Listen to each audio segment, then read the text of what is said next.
শ্রীলঙ্কার পরাজয়ে নতুন করে সুপার 8-এ খেলার স্বপ্ন দেখছে বাংলাদেশ। দক্ষিণ আফ্রিকার কাছে মাত্র 77 রানেই অল আউট হয়েছেন লঙ্কানরা। এদিকে ওমানের বিপক্ষে সুপার ওভারে জয় দিয়ে এবারের বিশ্বকাপ মিশন শুরু করেছে নামিবিয়া। চতুর্থতম ম্যাচ শেষে 2024 টি-20 ক্রিকেট বিশ্বকাপের পয়েন্ট টেবিল, সর্বোচ্চ রান সংগ্রাহক ও সর্বোচ্চ উইকেট শিকারী বোলারদের তালিকা সহ পরবর্তীতে কোন কোন দলের ম্যাচ রয়েছে সবকিছু নিয়ে বিস্তারিত থাকছে ভিডিওতে। আসসালামু আলাইকুম, jersey for you presents world cup আপডেটে আপনাকে স্বাগতম। আজ 3রা জুন সোমবার 2024 টি-20 ক্রিকেট বিশ্বকাপে দুটি ম্যাচ অনুষ্ঠিত হয়েছে, যেখানে দিনের প্রথম ম্যাচে বাংলাদেশ সময় ভোর 6টা 30 মিনিটে ওমানের বিপক্ষে মাঠে নেমেছিল নামিবিয়া। এই ম্যাচটি টাই হলে, দুটি ইনিংসে টাই হলে কিন্তু ম্যাচটি সুপার ওভারে গড়ায়। আর সুপার ওভারে ওমানের বিপক্ষে 11 রানের জয় তুলে নিয়েছে নামিবিয়া। এই ম্যাচে প্লেয়ার অব দ্য ম্যাচ নির্বাচিত হয়েছে নামিবিয়ার অলরাউন্ডার ডেভিড ভিসা। এরপর দিনের দ্বিতীয় ম্যাচে বাংলাদেশ সময় রাত 8টা 30 মিনিটে শ্রীলঙ্কার বিপক্ষে মাঠে নেমেছিল দক্ষিণ আফ্রিকা। এই ম্যাচে মাত্র 22 বল হাতে থাকতেই 6 উইকেটের জয় তুলে নিয়েছে দক্ষিণ আফ্রিকা। মূলত এই ম্যাচে শ্রীলঙ্কা 77 রানে অল আউট হয়ে যায়। আর 77 রানে শ্রীলঙ্কা অল আউট হলে 22 বল হাতে থাকতে 6 উইকেটের জয় তুলে নিয়েছে দক্ষিণ আফ্রিকা। এই ম্যাচে প্লেয়ার অব দ্য ম্যাচ নির্বাচিত হয়েছেন দক্ষিণ আফ্রিকার পেস বোলার অ্যান্ড্রিক নরকিয়া। 2024 টি-20 ক্রিকেট বিশ্বকাপে সর্বমোট 55টি ম্যাচ অনুষ্ঠিত হবে। 55টি ম্যাচের মাঝে দক্ষিণ আফ্রিকা ও শ্রীলঙ্কার মধ্যকার ম্যাচ দিয়ে চতুর্থতম ম্যাচ শেষ হয়েছে। চতুর্থতম ম্যাচ শেষে চলুন প্রথমে দেখে নেই পয়েন্ট টেবিলে কোন দলের অবস্থান কোথায়। এরপরে দেখে নেব সর্বোচ্চ রান সংগ্রাহক ও সর্বোচ্চ উইকেট শিকারী বোলারদের তালিকা। তো অবশ্যই ভিডিওতে একটি লাইক দিয়ে চ্যানেলটি সাবস্ক্রাইব করবেন, ফেসবুক পেজটি ফলো দিতে ভুলবেন না 2024 টি-20 ক্রিকেট বিশ্বকাপের প্রতিটি ম্যাচ শেষে পয়েন্ট টেবিল আপডেট সহ টি-20 বিশ্বকাপের সর্বশেষ আপডেট সবার আগে পেতে। তো যেহেতু সর্বশেষ ম্যাচটি অনুষ্ঠিত হয়েছে গ্রুপ ডি তে থাকা দলগুলোর মাঝে, তো প্রথমে আমরা গ্রুপ ডি এর পয়েন্ট টেবিলটা দেখে নেব। এরপর পর্যায়ক্রমে আমরা বাকি 3টি গ্রুপের পয়েন্ট টেবিল দেখে নেব। তো গ্রুপ ডি তে যে 5টি দল রয়েছে, এই 5টি দলের মাঝে 5 নম্বরে অবস্থান করছে নেদারল্যান্ড, 4 নম্বরে অবস্থান করছে নেপাল, 3 নম্বরে অবস্থান করছে বাংলাদেশ। বাংলাদেশ, নেপাল ও নেদারল্যান্ডস এই 3টি দল এখনো কোনো ম্যাচ খেলেনি, যার কারণে তাদের কোনো পয়েন্টও নেই বা তাদের কোনো হিসাব নিকাশও বর্তমানে নেই। এরপর পয়েন্ট টেবিলের 2 নম্বরে অবস্থান করছে শ্রীলঙ্কা। শ্রীলঙ্কা একটি ম্যাচ খেলেছে, আজ একটি ম্যাচই তারা হেরেছে দক্ষিণ আফ্রিকার বিপক্ষে। ম্যাচটি হারায় কোনো পয়েন্ট পায়নি কিন্তু শ্রীলঙ্কার বর্তমান নেট রান রেট -1.048। এরপর পয়েন্ট টেবিলের 1 নম্বরে অবস্থান করছে দক্ষিণ আফ্রিকা।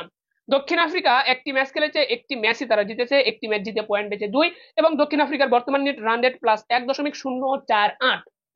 তো প্রথম ম্যাচে দক্ষিণ আফ্রিকার বিপক্ষে কিন্তু শ্রীলঙ্কা হেরেছে এবং শ্রীলঙ্কা কিন্তু খুব বাজেভাবে হেরেছে। বাজেভাবে হারার কারণে কিন্তু তাদের নেট রান রেটটা কিন্তু অনেকটাই পিছিয়ে গিয়েছে শ্রীলঙ্কা। এখন বাংলাদেশ যদি কোনোভাবে 8ই জুন বাংলাদেশের যে প্রথম ম্যাচ রয়েছে শ্রীলঙ্কার বিপক্ষে, শ্রীলঙ্কার বিপক্ষে বাংলাদেশ যদি এই ম্যাচে জয় তুলে নিতে পারে বাংলাদেশ কোনোভাবে, সেক্ষেত্রে কিন্তু শ্রীলঙ্কা সুপার 8-এর যে লড়াই সেখান থেকে কিন্তু প্রায় ছিটকে যাবে বলা চলে। বাংলাদেশ যদি শ্রীলঙ্কার বিপক্ষে ম্যাচে জয় তুলে নিতে পারে, এরপর নেদারল্যান্ডস ও নেপালের বিপক্ষে দুটি ম্যাচে যদি জিততে পারে, তাহলে বাংলাদেশের সুপার 8-এ খেলার পথটা একদম সহজ হয়ে যাবে। এটি কিন্তু বলে রাখতেছি আপনাদেরকে। যদি কোনো কারণে শ্রীলঙ্কার বিপক্ষে বাংলাদেশ হেরে যায়, সেক্ষেত্রে কিন্তু বাংলাদেশের সুপার 8-এর পথটা আবার কঠিন হয়ে যাবে, কেননা দক্ষিণ আফ্রিকার বিপক্ষে বাংলাদেশের ম্যাচ জেতা কিন্তু অনেকটাই কঠিন হয়ে যাবে। এটি কিন্তু সকলের প্রত্যাশা, যদি কোনো অঘটন না ঘটে। যাই হোক, যেহেতু শ্রীলঙ্কা প্রথম ম্যাচটা হেরেছে এবং শ্রীলঙ্কা বাংলাদেশের জন্য একটা শক্ত প্রতিপক্ষ হিসেবে ছিল বা শক্ত একটি কাটার মতন হয়েছিল এই গ্রুপ ডিতে, তো শ্রীলঙ্কাকে যদি বাংলাদেশ হারাতে পারে তাহলে আমি মনে করছি বাংলাদেশের সুপার 8-এর পথটা অনেকটাই সহজ হয়ে যাবে। এবারে 2024 টি-20 ক্রিকেট বিশ্বকাপে অনেকটাই ভালো একটা অবস্থানে যেতে পারবে। তবে বাংলাদেশের বর্তমান পারফরমেন্স যে অবস্থা, সেখানে কিন্তু এই আশাটাও কিন্তু করা যাচ্ছে না। তারপরেও কিন্তু দল আমাদের বাংলাদেশ, অবশ্যই বাংলাদেশকে আমরা সমর্থন দেবো। বাংলাদেশ যেন শ্রীলঙ্কাকে হারিয়ে সুপার 8-এর পথটা শুরু থেকেই নিজেদের পক্ষে নিয়ে 2024 টি-20 ক্রিকেট বিশ্বকাপে বাংলাদেশের অফিসিয়াল ডিজাইনের প্লেয়ার এডিশনাল ফেব্রিক্স এর তৈরি জার্সি পেয়ে যাবেন জার্সি ফর ইউতে।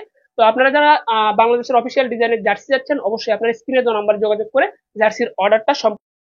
তো এই ছিল কিন্তু গ্রুপ ডি তে থাকা দলগুলোর পয়েন্ট টেবিল অবস্থান। এখন দেখে নেই গ্রুপ সি তে থাকা দলগুলোর পয়েন্ট টেবিলের অবস্থান।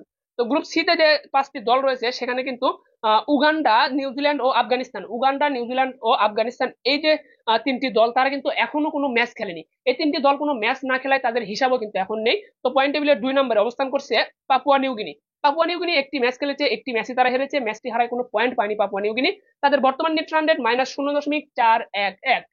এরপর পয়েন্ট টেবিলের 1 নম্বরে অবস্থান করছে ওয়েস্ট ইন্ডিজ। ওয়েস্ট ইন্ডিজ তারা একটি ম্যাচ খেলেছে, একটি ম্যাচই কিন্তু জিতেছে পাপুয়া নিউ গিনির বিপক্ষে, ম্যাচটি জিতে পয়েন্ট পেয়েছে 2 এবং তাদের বর্তমান নেট রান রেট +0.411। তো এই ছিল কিন্তু গ্রুপ সি তে থাকা দলগুলোর হিসাব নিকাশ। চলুন এখন আমরা দেখে নেই গ্রুপ বি তে থাকা দলগুলোর পয়েন্ট টেবিলে অবস্থান। তো গ্রুপ বি তে যে 5টি দল রয়েছে তাদের মাঝে কিন্তু স্কটল্যান্ড, ইংল্যান্ড ও অস্ট্রেলিয়া, স্কটল্যান্ড, ইংল্যান্ড, অস্ট্রেলিয়া এই 3টি দল এখনো কোনো ম্যাচ খেলেনি। এই 3টি দল ম্যাচ না খেলায় তাদের কোনো পয়েন্টও নেই, হিসাব নিকাশও নেই।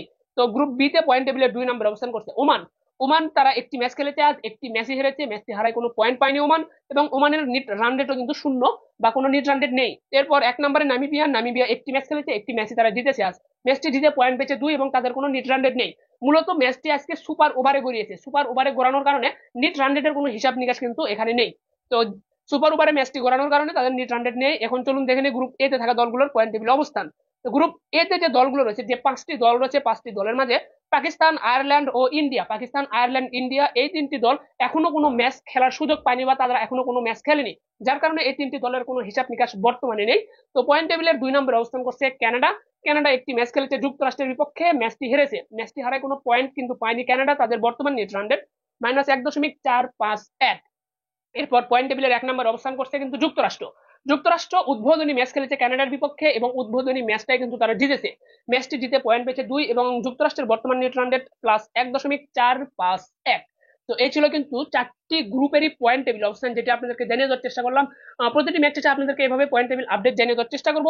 তো যেহেতু প্রতিটি দলের পয়েন্ট টেবিলের অবস্থান আমরা দেখলাম 4টি গ্রুপেরই আলাদা আলাদা, সেখানে কিন্তু বাংলাদেশের নিয়ে একটা আলোচনা আপনাদের সাথে করলাম যে বাংলাদেশের কিন্তু সুপার 8-এর যে পথ সেটা কিন্তু অনেকটাই সহজ হলো শ্রীলঙ্কা আজকের ম্যাচটা বড় ব্যবধানে হারার কারণে। এখন বাংলাদেশকে নিজেদের কাজটা করতে হবে। শ্রীলঙ্কা নিজেরা হেরে বাংলাদেশকে যে একটা সুযোগ বা সম্ভাবনার পথ তৈরি করে দিল, এক্ষেত্রে বাংলাদেশের সুযোগটা কিন্তু বাংলাদেশকে নিজেদেরকেই কাজে লাগাতে হবে। শুধুমাত্র শ্রীলঙ্কা হারবে আর বাংলাদেশ ম্যাচ জিতবে না, তাহলে সুপার 8-এ যাওয়ার আশা করবেন, এটাও কিন্তু হবে না। অবশ্যই বাংলাদেশকে ম্যাচ জিততে হবে এবং শ্রীলঙ্কার বিপক্ষে যদি ম্যাচ জিততে পারে বাংলাদেশ, সেক্ষেত্রে কিন্তু সুপার 8-এর পথ অনেকটাই সহজ হবে। এ বিষয়ে আপনার মতামতটি অবশ্যই কমেন্টে জানাতে ভুলবেন না। চলুন আমরা এখন দেখে নেই পরবর্তীতে কোন কোন দলের ম্যাচ রয়েছে। তো যেহেতু এখন বাজতেছে রাত 12টা 57 মিনিট, তো ইতিমধ্যে কিন্তু আপনার 4 জুন শুরু হয়েছে। 4 জুনের কিন্তু সময়টা শুরু হয়েছে। তো 4 জুন কিন্তু 3টি ম্যাচ অনুষ্ঠিত হবে। আজকে 3 জুন 2টি ম্যাচ অনুষ্ঠিত হয়েছে, কিন্তু 4 জুন কিন্তু 3টি ম্যাচ অনুষ্ঠিত হবে। তো 4 জুন যে 3টি ম্যাচ রয়েছে সেই 3টি ম্যাচের মাঝে প্রথম ম্যাচ, দিনের প্রথম ম্যাচে বাংলাদেশ সময় ভোর 6টা 30 মিনিটে, এই যে এখন 12টা 57 মিনিট, 12টার পর 1টা 2টা 3টা 4টা 5টা, এরপর 6টা 30 মিনিটে কিন্তু উগান্ডার বিপক্ষে মাঠে নামবে আফগানিস্তান। বাংলাদেশ সময় ভোর 6টা 30 মিনিটে উগান্ডার বিপক্ষে মাঠে নামবে আফগানিস্তান। ম্যাচটি শুরু হচ্ছে বাংলাদেশ সময় ভোর 6টা 30 মিনিটে। এটি টি-20 বিশ্বকাপের পঞ্চম ম্যাচ। এরপর বিশ্বকাপের 6ষ্ঠতম ম্যাচে ইংল্যান্ডের বিপক্ষে মাঠে নামবে স্কটল্যান্ড। ইংল্যান্ডের বিপক্ষে মাঠে নামবে স্কটল্যান্ড। এই ম্যাচটি শুরু হবে বাংলাদেশ সময় রাত 8টা 30 মিনিটে, বাংলাদেশ সময় রাত 8টা 30 মিনিটে। এরপর টি-20 বিশ্বকাপের সপ্তম ম্যাচ এবং 4 জুনের তৃতীয়তম ম্যাচ, দিনের তৃতীয়তম ম্যাচ, এই ম্যাচে মাঠে নামবে নেদারল্যান্ডসের বিপক্ষে নেপাল। গ্রুপ ডি তে যে দল রয়েছে তাদের মাঝে কিন্তু এই ম্যাচ, নেদারল্যান্ডসের বিপক্ষে মাঠে নামবে নেপাল। ম্যাচটি শুরু হবে বাংলাদেশ সময় রাত 9টা 30 মিনিটে, বাংলাদেশ সময় রাত 9টা 30 মিনিটে অনুষ্ঠিত হবে নেদারল্যান্ডসের বিপক্ষে নেপালের এই ম্যাচটি। তো 4 জুন কিন্তু তিনটি ম্যাচ অনুষ্ঠিত হবে, যেটা আপনাদেরকে জানিয়ে দেওয়ার চেষ্টা করলাম এবং আপনারা অবশ্যই সময়সূচিগুলো খেয়াল রাখবেন।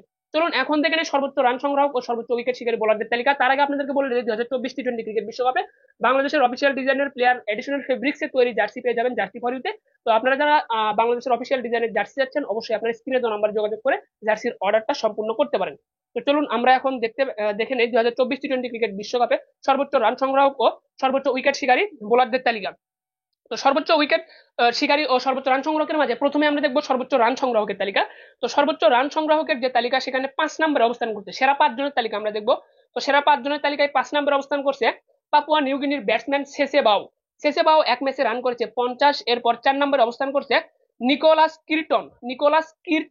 নিকোলাস কির্টন কানাডার ব্যাটসম্যান, তিনি এক ম্যাচে রান করেছেন 51। এরপর 3 নম্বরে অবস্থান করছে নাভনীত ঢালিওয়াল, তিনি কানাডার ব্যাটসম্যান, এক ম্যাচে রান করেছেন 61। এরপর 2 নম্বরে অবস্থান করছে যুক্তরাষ্ট্রের ব্যাটসম্যান অ্যান্ড্রিস গাউস, এক ম্যাচে রান করেছেন 65। এবং 1 নম্বরে অবস্থান করছে এর্নস্ট জনস, যুক্তরাষ্ট্রের ব্যাটসম্যান, তিনি এক ম্যাচে রান করেছেন 94 রান করে কিন্তু সর্বোচ্চ রান সংগ্রাহকের তালিকায় বর্তমানে 1 নম্বরে অবস্থান করছে এর্নস্ট জনস। চলুন এখন দেখে নেই সর্বোচ্চ উইকেট শিকারী বোলারদের তালিকা। তো সর্বোচ্চ উইকেট শিকারী বোলারদের তালিকায় সেরা 5 জনের যে তালিকা সেখানে অবস্থান করছেন 5 নম্বরে অবস্থান করছে জেরাল্ড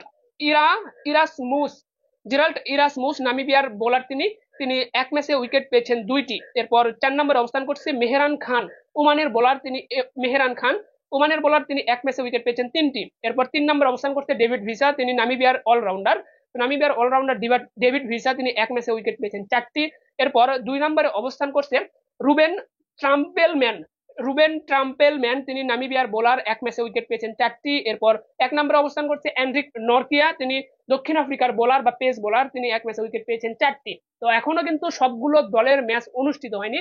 বিশ্বকাপে যে 20টি দল অংশগ্রহণ করছে, 20টি দলের ম্যাচ কিন্তু এখনো অনুষ্ঠিত হয়নি।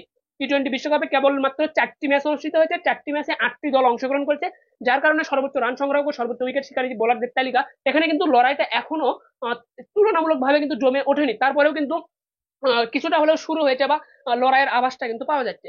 যাই হোক, এই ছিল কিন্তু 2024 টি-20 ক্রিকেট বিশ্বকাপের 4র্থতম ম্যাচ থেকে সর্বশেষ আপডেট। তো পরবর্তী আপডেট পেতে অবশ্যই ভিডিওতে লাইক দিয়ে চ্যানেলটি সাবস্ক্রাইব করবেন, ফেসবুক পেজে ফলো দিতে ভুলবেন না। এবারে বিশ্বকাপের সর্বশেষ আপডেট সবার আগে পেতে ধন্যবাদ সকলকে, ভালো থাকবেন সবাই, আসসালামু আলাইকুম। আপনি কি নিজের পছন্দের ডিজাইনে কাস্টমাইজড জার্সি বানানোর কথা ভাবছেন, কিন্তু কোনো বিশ্বস্ত জার্সি প্রস্তুতকারক প্রতিষ্ঠান খুঁজে পাচ্ছেন না? তাহলে জার্সি ফর ইউ হবে আপনার জন্য বিশ্বস্ত একটি জার্সি প্রস্তুতকারক প্রতিষ্ঠান। নিজস্ব গার্মেন্টসে সুদক্ষ কর্মীদের দ্বারা শতভাগ কোয়ালিটি সম্পন্ন ফেব্রিক্সের জার্সি প্রস্তুত করে দেয় জার্সি ফর ইউ। আপনি ঘরে বসে বাংলাদেশের যে কোনো প্রান্ত থেকে আপনার পছন্দের কাস্টমাইজড ডিজাইনের জার্সির অর্ডার করতে পারবেন জার্সি ফর ইউতে। সারা বাংলাদেশে কুরিয়ার যোগে জার্সি পৌঁছে দেবে আপনার হাতে জার্সি ফর ইউ। এছাড়াও তাদের নিজস্ব ফ্যাক্টরিতে এসেও আপনি অর্ডার কনফার্ম করতে পারেন। জার্সি ফর ইউ এর অফিসিয়াল ঠিকানা রনি মার্কেট, কামরাঙ্গীচর, ঢাকা।